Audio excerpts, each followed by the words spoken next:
ಆತ್ಮೀಯ ಮಿತ್ರರೇ ನಮಸ್ಕಾರ. ವಿವೇಕಮಾಲೆಗೆ ನಿಮ್ಗೆಲ್ರಿಗೂ ಪ್ರೀತಿಪೂರ್ವಕವಾದ ಸ್ವಾಗತ. ವಿವೇಕಮಾಲೆ ಹಾಕೊಂಡು ಪ್ರತಿನಿತ್ಯ ಎಕ್ಸರ್ಸೈಸ್ ಮಾಡ್ತಿರುವ ಎಲ್ಲರಿಗೂ ಹೃತ್ಪೂರ್ವಕವಾದ ಅಭಿನಂದನೆಗಳು. ಮತ್ತು ಕೆಲವರು ವಿವೇಕಮಾಲೆ ಹಾಕೊಂಡು ಎಕ್ಸರ್ಸೈಸ್ ಮಾತ್ರ ಮಾಡ್ತಿಲ್ವಲ್ಲ, ಅವರಿಗೆ ಇನ್ನಾದ್ರೂ ಮಾಡಿ ಅಂತ ಪ್ರೇರಣೆ ಅಷ್ಟೇ. ಹೀಗೆ ಮಾಡೋದ್ರಿಂದ ಏನ್ ಲಾಭ? ಸ್ವಂತಕ್ಕೆ ಲಾಭ. ಇನ್ನು ಬೇರೆಯವರಿಗೆ ನಾವೇನು ಕೊಡ್ಲಿಕ್ಕೆ ಹೊರಟಿದ್ದೀವಿ, ಇದು ಮೊದಲನೇದು. ಇನ್ನು ಎರಡನೇದು, ಸ್ವಾಮಿ ವಿವೇಕಾನಂದರ ವಿಚಾರಗಳನ್ನು ಹೇಳಬೇಕಾದಾಗ ನಾವು ಸ್ವಲ್ಪ ಅನುಸರಿಸ್ತಾ ಇದ್ದೀವಿ ಅನ್ನುವಂಥ ಖುಷಿ ಕೂಡ ಇರುತ್ತೆ ಅಂತ. ಸ್ವಾಮಿ ವಿವೇಕಾನಂದರ ಬಗ್ಗೆ ಪ್ರತಿನಿತ್ಯ ಹೇಳುವಂಥ ಕೆಲವೊಂದು ವಿಚಾರಗಳನ್ನು ಹಂಚಿಕೊಳ್ಳುವಂಥ ಅವಕಾಶವನ್ನು ನಾನು ಬಿಡೋದಿಲ್ಲ. ಸ್ವಾಮಿ ವಿವೇಕಾನಂದರು ಬೌದ್ಧಿಕವಾಗಿ ತುಂಬ ಪ್ರಖರವಾಗಿದ್ರು ಅನ್ನೋದನ್ನು ನಾವು ಕೇಳಿದ್ದೀವಿ. ಅವರನ್ನ ಅನೇಕ ಬಾರಿ ಶ್ರುತಿಧರ ಅಂತ ಉಲ್ಲೇಖ ಮಾಡ್ತಾರೆ. ಈ ಪದ ಬಹಳ ವಿಶಿಷ್ಟವಾಗಿರುವಂಥದ್ದು. ಶ್ರುತಿ ಅಂತಂದ್ರೆ ಏನು ಗೊತ್ತಾ? ಕೇಳಿರುವಂಥದ್ದು ಅಂತ. ಯಾವುದನ್ನ ಕೇಳ್ತೀವೋ ಅದನ್ನ ಶ್ರುತಂ, ಕೇಳಿರುವಂಥದ್ದು, ಅದನ್ನು ಶ್ರುತಿ ಅಂತ ಕರೀತಾರೆ. ಈ ಕೇಳಿರುವ ಈ ಶ್ರುತಿ ಏನಿದೆಯೋ ಅದನ್ನ ಮನಸ್ಸಿನಲ್ಲಿ ಧರಿಸುವಂತ ಸಾಮರ್ಥ್ಯ ಉಳ್ಳವರನ್ನ ಶ್ರುತಿಧರ ಅಂತ ಕರೀತಾರೆ. ಸ್ವಾಮಿ ವಿವೇಕಾನಂದರು ಹೇಗಿದ್ರಂತೆ ಗೊತ್ತಾ? ಒಮ್ಮೆ ಏನಾದರೂ ಕೇಳಿದ್ರೆ ಅದನ್ನು ಹಾಗೆ ನೆನಪಲ್ಲಿ ಇಟ್ಕೊಳ್ಬಲ್ಲವಂಥವರಾಗಿದ್ರು ಮತ್ತು ಅದನ್ನ ವರ್ಬ್ಯಾಟಿಮ್ ಪ್ರೊಡ್ಯೂಸ್ ಮಾಡಬಲ್ಲವರಾಗಿದ್ರು. ವರ್ಬ್ಯಾಟಿಮ್ ಪ್ರೊಡಕ್ಷನ್ ಅಂತಂದ್ರೆ ಹೇಗೆ ಗೊತ್ತಾ? ಈಗ ಯಾರ್ತಾದ್ರೂ ಏನಾದರೂ ಕೇಳಿದ್ರೆ ಅವ್ರು ಹೀಗೆ ಹೇಳಿದ್ರು, ಈ ಪದಗಳನ್ನ ಬಳಸಿದ್ರು ಅಂತ ಹಾಗಾಗಿ ಅವರಿಂದ ಅದು ಹೊರಗೆ ಬರ್ಲಿಕ್ಕೆ ಸಾಧ್ಯವಾಗ್ತಿತ್ತು ಅಂತ. ಇದನ್ನ ಮೇಧಾಶಕ್ತಿ ಅಂತಾನು ಕರೀತಾರೆ. ನಾನು ಆ ಥರದ ಮೇಧಾಶಕ್ತಿ ಉಳ್ಳಂತ ಕೆಲವರನ್ನ ನೋಡಿದ್ದೇನೆ. ಅವರು ಏನನ್ನ ಬೇಕಿದ್ರು ತಾವು ಕೇಳಿದ್ದನ್ನ ಹಾಗೆ ಮುಂದಿಡಬಲ್ಲಂತ ಸಾಮರ್ಥ್ಯ ಉಳ್ಳಂತವರನ್ನ ನೋಡ್ಲಿಕ್ಕೆ ಸಾಧ್ಯವಾಗಿದೆ. ಸಾಧಾರಣವಾಗಿ ನಮಗೆಲ್ಲ ಹೇಗೆ ಅಂತಂದ್ರೆ, ನಮಗೆ ಯಾವುದು ಬೇಕೋ ಅದು ಚೆನ್ನಾಗಿ ನೆನಪಿರುತ್ತೆ, ಯಾವುದು ಬೇಡವೋ ಅದು ಮರ್ತು ಹೋಗ್ಬಿಡತ್ತೆ. ಸೊ ಆ ದೃಷ್ಟಿಯಿಂದ ನೀವು ವಿವೇಕಾನಂದರು ನೋಡಿದಾಗ ಅದೊಂಥರ ವಿಭಿನ್ನವಾಗಿರುವಂತ ಕ್ಯಾರೆಕ್ಟರಿಸ್ಟಿಕ್ ಅವ್ರದ್ದು. ತುಂಬಾ ಪಾಪ್ಯುಲರ್ ಸಂಗತಿಗಳು ಕೆಲವೊಂದು ಸ್ವಾಮಿ ವಿವೇಕಾನಂದರು ಗೊತ್ತಲ್ಲ ನಮಗೆ. ಸ್ವಾಮಿ ವಿವೇಕಾನಂದರು ಎನ್ಸೈಕ್ಲೋಪೀಡಿಯಾ ಬ್ರಿಟಾನಿಕಾ ತಗೊಂಡು ಬಂದಿದ್ರು. ಅದರ ವಾಲ್ಯೂಮಿನಸ್ ಆಗಿರುವಂತಹ ಪುಸ್ತಕಗಳನ್ನ ತಾವು ತಗೊಂಡು ಬಂದು ಅದನ್ನ ದಿನಕ್ಕೊಂದು ಪುಸ್ತಕವನ್ನ ಮರಳಿ ಕೊಡ್ತಾ ಇದ್ರು. ಲೈಬ್ರರಿಯನ್ ಗಾಬರಿ ಆಗ್ಬಿಟ್ಟ. ಓದ್ತಾ ಇದ್ದಾರೋ, ಚಿತ್ರ ನೋಡ್ತಿದ್ದಾರೋ ಅಂತಂದಾಗ ಸ್ವಾಮಿ ವಿವೇಕಾನಂದರು ಅವನನ್ನು ಕರೆಸಿ ಅವನು ಕೇಳಿರುವ ಪ್ರಶ್ನೆಗಳಿಗೆಲ್ಲ ಉತ್ತರವನ್ನ ಹಾಗೆ ಕೊಡ್ತಿದ್ರು ಅಂತ. Sometimes it is called photographic memory. Photographic memory ಅಂತಂದ್ರೆ ಒಂದು ಫೋಟೋಗ್ರಾಫ್ ತೆಗೆದ್ರೆ ಹೇಗಿರುತ್ತೋ ಹಾಗೆ ತಲೆಯೊಳಗೆ ಒಂದು ಫೋಟೋಗ್ರಾಫ್ ಹೋಗಿ ಕೂತ್ ಬಿಡತ್ತೆ ಅಂತ. ಸ್ವಾಮಿ ವಿವೇಕಾನಂದರು ಏನನ್ನು ಓದಿದಾಗ್ಲೂ ಕೂಡ ಒಮ್ಮೆ ಓದಿದ್ರೆ ಸಾಕಿತ್ತು, ಅದು ತಲೆಯೊಳಗೆ ಹಾಗೆ ಉಳಿತಾ ಇರುವಂತ ಸಾಧ್ಯತೆ ಇತ್ತು ಅಂತ. ಪ್ರಾಬಬ್ಲಿ ಅವರು ವಿದೇಶದಲ್ಲಿದ್ದಾಗ ಒಬ್ಬ ದೊಡ್ಡ ಬಿಸಿನೆಸ್ ಮನ್ ಸ್ವಾಮಿ ವಿವೇಕಾನಂದ ಹತ್ರ ಬರ್ತಾನೆ. ಸ್ವಾಮಿ ವಿವೇಕಾನಂದರು ಆ ಒಂದು ಪುಸ್ತಕ ಓದ್ತಿರ್ತಾರೆ. ಯಾವ ತರ ಓದ್ತಿರ್ತಾರೆ ಅಂತಂದ್ರೆ, ಇವನು ಒಳಗೆ ಬಂದಿದ್ದು ಅವರಿಗೆ ಗೊತ್ತೂ ಆಗೋದಿಲ್ಲ. ಅವನು ಮೊದಲಿಗೆ ನಾಟಕ ಅನ್ಕೊಳ್ತಾನೆ. ಬಟ್ ವಿವೇಕಾನಂದರು ಆನಂತರ ಆ ಪುಸ್ತಕದಲ್ಲಿರುವ ಸಂಗತಿಗಳನ್ನ ಆ ಪದ ಸಹಿತವಾಗಿ ಅವನು ಮುಂದೆ ಇಡ್ತಿರುವಾಗ ಅವ್ನು ಕೇಳ್ಕೊಳ್ತಾನೆ, ಈ ಪುಸ್ತಕ ನೀವು ಒಂದು 8-10 ಸಲ ಆದ್ರೂ ಓದಿರ್ಬೇಕಂತಂದ್ರೆ ಸ್ವಾಮಿ ವಿವೇಕಾನಂದರು ಹೇಳ್ತಾರೆ, ಇಲ್ಲ, ಇದು ಮೊದಲನೇ ಬಾರಿಗೆ ನಾನು ಚಿಕ್ಕವನಿರುವಾಗ ಓದಿದ್ದೆ, ಈಗ 2ನೇ ಬಾರಿಗೆ ಓದ್ತಾ ಇದ್ದೀನಿ ಅಷ್ಟೇ ಅಂತ. 2ನೇ ಬಾರಿಗೆ ಓದುವಾಗಲೇ ಅವರ ತಲೆಯೊಳಗದು ಹೆಂಗೆ ಕೂತಿರ್ತಿತ್ತು ಅಂತಂದ್ರೆ ಅದು ಪದಶಃ ಹೇಳಲಿಕ್ಕೆ ಸಾಧ್ಯವಾಗ್ತಿತ್ತು. ಇದ್ರ ಅರ್ಥ ಏನು ಅಂತಂದ್ರೆ, ಸ್ವಾಮಿ ವಿವೇಕಾನಂದರ ಈ ಫೋಟೋಗ್ರಾಫಿಕ್ ಮೆಮೊರಿ ಇದೆಯಲ್ಲ, ಅದವರು ಬಹುಶಃ ಅವ್ರ ಜೊತೆಗೆ ಬಂದಿದ್ದು, ಅವರು ಗಳಿಸಿಕೊಂಡಿದ್ದು ಏಕಾಗ್ರ ಚಿತ್ತತೆಯ ಕಾರಣದಿಂದಾಗಿ ಪಡ್ಕೊಂಡಿದ್ದು ಅಂತ ನನಗೆ ಅನೇಕ ಬಾರಿ ಅನ್ಸುತ್ತೆ. ಈ ತರದ ಒಂದು ಏಕಾಗ್ರ ಚಿತ್ತತೆ ಇದೆಯಲ್ಲ, ಯಾರಿಗಿರುತ್ತೋ ಅವರು ಖಂಡಿತವಾಗಿ ಇದನ್ನು ಸಾಧಿಸ್ಕೋಬಹುದು. ಬಟ್ ದುರದೃಷ್ಟಕರ ಸಂಗತಿ ಏನು ಗೊತ್ತೇನು? ಇವತ್ತಿನ ನಮ್ಮ ದೌರ್ಭಾಗ್ಯ ಏನು ಅಂತಂದ್ರೆ, ಈ ಏಕಾಗ್ರ ಚಿತ್ತತೆಯೇ ಕಳೆದೋಗಿದೆ. ಇತ್ತೀಚಿನ ಒಂದು ರಿಪೋರ್ಟ್ ನಾನು ನೋಡ್ತಿದ್ದೆ. ಅದರಲ್ಲಿ ಹೇಳ್ತಾರೆ, ಇವತ್ತಿನ ಪೀಳಿಗೆಯ ಇವತ್ತಿನ ದಿನಮಾನಗಳಲ್ಲಿ ನಮಗಿರುವ ಏಕಾಗ್ರ ಚಿತ್ತತೆಯ ಡ್ಯೂರೇಷನ್ ಇದೆಯಲ್ಲ, ಜಸ್ಟ್ 8 ಸೆಕೆಂಡ್ಸ್ ಅಂತ. 8 ಸೆಕೆಂಡಿಗಿಂತ ಹೆಚ್ಚು ಯಾವುದರ ಮೇಲೂ ಕಾನ್ಸಂಟ್ರೇಟ್ ಮಾಡ್ಲಿಕ್ಕೆ ಆಗೋದಿಲ್ಲ ಅಂತ. ನಾವು ಮನಸ್ಸನ್ನ ಚಂಚಲ ಅಂತ ಕರಿತೀವಲ್ಲ. ಯಾಕೆ ಚಂಚಲ ಮನಸ್ಸು? ಒಂದು ವಿಚಾರದ ಮೇಲೆ ಸುದೀರ್ಘವಾಗಿ ಆ ಮನಸ್ಸನ್ನ ಇಡ್ಲಿಕ್ಕೆ ಸಾಧ್ಯವಾಗೋದಿಲ್ಲ. ಈಗ ಸ್ವಲ್ಪ ಹೊತ್ತು ಇಲ್ಲಿರುತ್ತೆ, ಇನ್ ಸ್ವಲ್ಪ ಹೊತ್ತು ಮತ್ತೊಂದ್ ಕಡೆ ಹೋಗುತ್ತೆ, ಮತ್ತೊಂದು ಸ್ವಲ್ಪ ಹೊತ್ತು ಇನ್ನೊಂದ್ ಕಡೆ, ಅಲ್ಲಿ ಇನ್ನೊಂದ್ ಕಡೆ, ಹೀಗೆ ಸುತ್ತಾಡ್ತಾ ಇರುತ್ತೆ. ಮರ್ಕಟ ಮನಸ್ಸು ಅಂತ ಆ ಕಾರಣಕ್ಕೆ ಕರೀತಾರೆ. ಕೋತಿಯಂತೆ ಇದಿರುತ್ತೆ ಅಂತ ಹೇಳಲಾಗುತ್ತೆ. ಈ ದೃಷ್ಟಿಯಿಂದ ನೋಡಿದ್ರೆ ನಾವೆಲ್ಲರೂ ಆ ತರದ ಮರ್ಕಟ ಮನಸ್ಥಿತಿಯವರೇ. ಆ ಮರ್ಕಟ ಮನಸ್ಥಿತಿಯಿಂದ ಆಚೆ ಬರಬೇಕು ಅಂತಂದ್ರೆ ಮನಸ್ಸನ್ನ ಒಂದು ಕಡೆ ಕಾನ್ಸಂಟ್ರೇಟ್ ಮಾಡುವಂತ ಅಭ್ಯಾಸವನ್ನ ಆರಂಭಿಸಬೇಕು.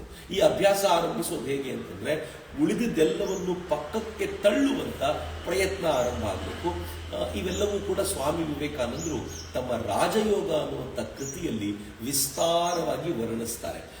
ರಾಜಯೋಗ ಅತ್ಯದ್ಭುತವಾಗಿರುವಂಥ ಸ್ವಾಮೀಜಿ ಪತಂಜಲಿ ಯೋಗ ಸೂತ್ರಗಳ ಆಧಾರದ ಮೇಲೆ ಒಂದು ವಿಸ್ತಾರವಾಗಿರುವಂಥ ಉಪನ್ಯಾಸಗಳನ್ನು ಮಾಡಿದ್ರು. ಅದನ್ನು ರಾಜಯೋಗದಲ್ಲಿ ಸಂಕಲಿಸಲಾಗಿದೆ. ಆ ರಾಜಯೋಗದಲ್ಲಿ ಇವೆಲ್ಲವನ್ನು ಹೇಳ್ತಾರೆ. ಅಲ್ಟಿಮೇಟ್ಲಿ ಸ್ವಾಮಿ ವಿವೇಕಾನಂದರನ್ನು ಅನುಸರಿಸೋದು ಅಂತಂದರೆ ದೇಹವನ್ನು ಬಲಗೊಳಿಸೋದು, ಮನಸ್ಸನ್ನು ಏಕಾಗ್ರತೆಗೊಳಿಸೋದು ಮತ್ತು ಬುದ್ಧಿಯನ್ನು ಚುರುಕುಗೊಳಿಸಿಕೊಂಡು ಕೊನೆಯಲ್ಲಿ ಜಗತ್ತಿನ ಹಿತ ಮಾಡ್ತಾ ಆತ್ಮದೊಳಗೆ ನಮ್ಮನ್ನು ನಾವು ಸಮರ್ಪಿಸಿಕೊಳ್ಳೋದು ಅಥವಾ ಏಕಗೊಳಿಸಿಕೊಳ್ಳೋದು. ಇದು ಸ್ವಾಮಿ ವಿವೇಕಾನಂದರ ಚಿಂತನೆ. ಸ್ವಾಮಿ ವಿವೇಕಾನಂದರ ಬದುಕಿನ ಈ ಅಧ್ಯಾಯಗಳನ್ನು, ಈ ಚಿಂತನೆಗಳನ್ನು ಅಳವಡಿಸಿಕೊಳ್ಳೋ ಪ್ರಯತ್ನ ಮಾಡಿದರೆ ನಾವು ಏನಾಗ್ತೀವೋ ಇಲ್ವೋ ಗೊತ್ತಿಲ್ಲ, ಒಬ್ಬ ಒಳ್ಳೆ ಹ್ಯೂಮನ್ ಬೀಯಿಂಗ್ ಅಂತೂ ಆಗ್ತೀವಿ ಅನ್ನೋದರಲ್ಲಿ ಯಾವ ಅನುಮಾನವೂ ಇಲ್ಲ. ನಾನು ಪ್ರತಿನಿತ್ಯ ಒಂದು ಎಕ್ಸಸೈಸ್ ಹೇಳ್ಕೊಡ್ತಾ ಇದ್ದೀನಿ. ಇವತ್ತು ನಾನು ಯಾವುದೋ ಪ್ರವಾಸದಲ್ಲಿ ಎಲ್ಲೋ ಒಂದು ಕಡೆ ಸಿಕ್ಕಾಕೊಂಡಿದ್ದೀನಿ. ಎಕ್ಸರ್ಸೈಸ್ ಮಾಡಲೇಬೇಕಾ? ಮಾಡಲೇಬೇಕು. ಹಾಗಂತ ಏನಿದೆ, ಏನು ಸಿಗುತ್ತೋ ಅದನ್ನು ಉಪಯೋಗಿಸ್ಕೊಂಡು ಎಕ್ಸರ್ಸೈಸ್ ಮಾಡ್ಬೋದು. ನಾನು ತೋರಿಸ್ತೀನಿ ನಿಮಗೆ. ಈಗ ಇಲ್ಲಿ ಏನಿದೆ ಅಂತಂದ್ರೆ ಇದೊಂದು ರೈಲಿಂಗ್ ಇದೆ. ಈ ರೈಲಿಂಗ್ ಬಳಸ್ಕೊಂಡು ಎಕ್ಸರ್ಸೈಸ್ ಮಾಡ್ಬೋದಾ? ಖಂಡಿತ ಮಾಡ್ಬೋದು. ನಾನು ತೋರಿಸುವಂತ ಎಕ್ಸರ್ಸೈಸ್ ಸ್ವಲ್ಪ ಎಲ್ರಿಗೂ ಆಗದೆ ಇರ್ಬೋದು, ಬಟ್ ಸ್ವಲ್ಪ ಪ್ರಯತ್ನ ಪಟ್ಟು ನೋಡಿ ಹೇಗಿರುತ್ತೆ ಅಂತ. ನಾವು ದಂಡ ಹೊಡಿತೀವಲ್ಲ, ಈ ದಂಡ ಸಾಮಾನ್ಯವಾಗಿ ಹೊಡಿತೀವಿ. ಈ ತರದ ರೈಲಿಂಗ್ ಸಿಕ್ಕಿದ್ರೆ ಬಹಳ ಖುಷಿ ಪಡ್ಬೋದು ನೀವು. ಯಾಕೆ ಅಂತಂದ್ರೆ ದಂಡದ ಮೇಲೆ ಇನ್ನು ಸ್ವಲ್ಪ ಹೆಚ್ಚು ಕಾನ್ಸಂಟ್ರೇಟ್ ಮಾಡ್ಬೋದು. ಎರಡೂ ಕಾಲುಗಳನ್ನ ನಿಮ್ಗೆ ಎಷ್ಟು ಹೈಟ್ ಆಗುತ್ತೋ ಅಷ್ಟು, ಕೆಲವರು ಈ ಹಂತಕ್ಕೆ, ಇನ್ನು ಕೆಲವರು ಈ ಹಂತಕ್ಕೆ, ಇನ್ನು ಮೇಲೆ ನೀವು ತಗೊಂಡು ಹೋಗ್ಬೋದು.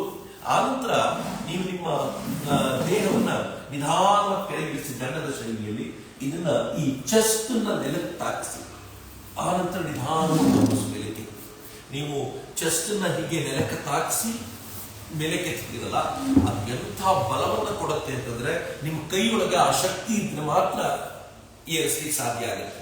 ಆದ್ರೆ ಆದಷ್ಟು ನಿಮ್ಮ ಬ್ಯಾಕ್ ಅನ್ನ, ಹಿಂಬದಿಯನ್ನ ಸ್ಟ್ರೈಟ್ ಆಗಿ ಇಟ್ಕೊಳ್ಳೋ ಪ್ರಯತ್ನ ಮಾಡಿ. ನೀವು ಚೆಸ್ಟ್ ಕೆಳಗೆ ಬರುವಾಗ ಸ್ವಲ್ಪ ಬಗ್ಗುತ್ತೆ, ಬಟ್ ಎತ್ತುವಾಗ ಸ್ಟ್ರೈಟ್ ಆಗಿ ಮೇಲೆ ಎತ್ತುವಂತ ಪ್ರಯತ್ನ ಮಾಡಿ.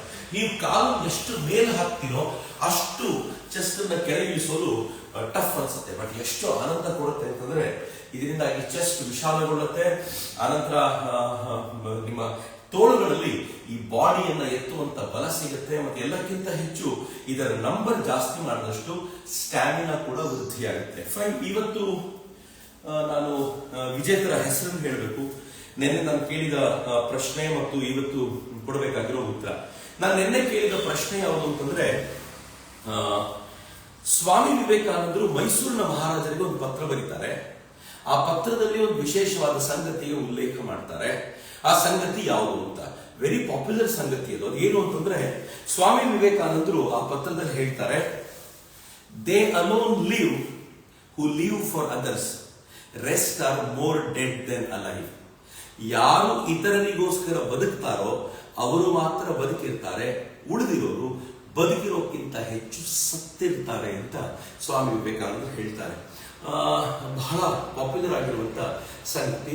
ಮೈಸೂರಿನ ಮಹಾರಾಜರಿಗೆ ಹೇಳಿರೋದ್ರಿಂದ ಬಹುಶಃ ಮೈಸೂರಿನ ರಾಜ್ಯದ ಜನತೆಗೆ ಅಥವಾ ಕರ್ನಾಟಕದ ಜನತೆಗೆ ವಿಶೇಷವಾದ ಅಭಿಪ್ರಾಯ ಅಂತ ನಾವು ಬಯಸಿಕೊಂಡು ಭಾವಿಸಿಕೊಂಡು ಹೆಚ್ಚು ಹೆಚ್ಚು ಸಮಾಜಮುಖಿಯಾಗಿ ಬದುಕುವ ಪ್ರಯತ್ನವನ್ನು ಮಾಡಿದರೆ ಸ್ವಾಮಿ ವಿವೇಕಾನಂದರ ಚಿಂತನೆಯ ಸಾರ್ಥಕತೆ ಅಂತ ಅನಿಸುತ್ತೆ ನನಗೆ. ಈ ಪ್ರಶ್ನೆಗೆ ಸರಿಯಾದ ಉತ್ತರ ಕೊಟ್ಟಿರೋದು ಅನೇಕರು ಕೊಟ್ಟಿದ್ದಾರೆ, ತುಂಬಾ ಜನ ಮಾಡಿದ್ದಾರೆ. ಕೆಲವರು ವಿಡಿಯೋ ಸಮೇತ ಉತ್ತರ ಕೊಟ್ಟಿದ್ದಾರೆ, ಇನ್ನು ಕೆಲವರು ಬರೀ ಉತ್ತರ ಕಳಿಸಿದ್ದಾರೆ.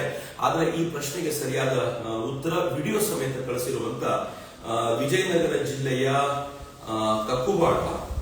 ಕಕ್ಕುಬಾಳ್ನಿಂದ ಶಿವಕುಮಾರ್ ಎಸ್ ಟಿ, 30 ವರ್ಷದ ಶಿವಕುಮಾರ್ ಎಸ್ ಟಿ ಅವರು ಇದಕ್ಕೆ ಉತ್ತರವನ್ನು ಮತ್ತು ವಿಡಿಯೋ ಕಳಿಸ್ಕೊಟ್ಟಿದ್ದಾರೆ. ನಾನು ಶಿವಕುಮಾರ್ ಅವರಿಗೆ ಅಭಿನಂದನೆಗಳನ್ನು ಸಲ್ಲಿಸ್ತೀನಿ. ಹೆಚ್ಚಿನ ಶಕ್ತಿ ಸಿಗ್ಲಿ, ಎಕ್ಸರ್ಸೈಸ್ ಬಿಡಬೇಡಿ ಮತ್ತು ಪ್ರತಿನಿತ್ಯ ಆನ್ಸರ್ ಕಳಿಸ್ಕೊಡ್ತಾ ಇರಿ. ಪ್ರಾಬಬ್ಲಿ ನಿಮ್ಗೆ ಇನ್ನು ಮುಂದೆ ಪ್ರಶ್ನೆಗೆ ಉತ್ತರ ಕೊಟ್ಟು ಬಹುಮಾನ ಸಿಗದೆ ಇರಬಹುದು, ಆದ್ರೆ ನೀವು ನಿರಂತರವಾಗಿ ಇದನ್ನು ಮಾಡ್ತಾ ಇದ್ದೀರಾ ಅನ್ನೋದೇ ಸ್ವಾಮಿ ವಿವೇಕಾನಂದರ ದಿಕ್ಕಿನಂತ ಹೋಗುವಂತ ಮೊದಲ ಪ್ರಯಾಸ ಅಂತ ನಾನು ಭಾವಿಸ್ತೀನಿ. ಆದಷ್ಟು ಇನ್ನೊಂದು 2-3 ದಿನಗಳ ಕಾಲ ನಾನು ಸೇಯಿಂಗ್ಗಳ ಮೇಲೆ ಪ್ರಶ್ನೆ ಕೇಳ್ತೀನಿ. ಇನ್ನೊಂದು ಪಾಪ್ಯುಲರ್ ಸೇಯಿಂಗ್ ಸ್ವಾಮಿ ವಿವೇಕಾನಂದರಿದೆ.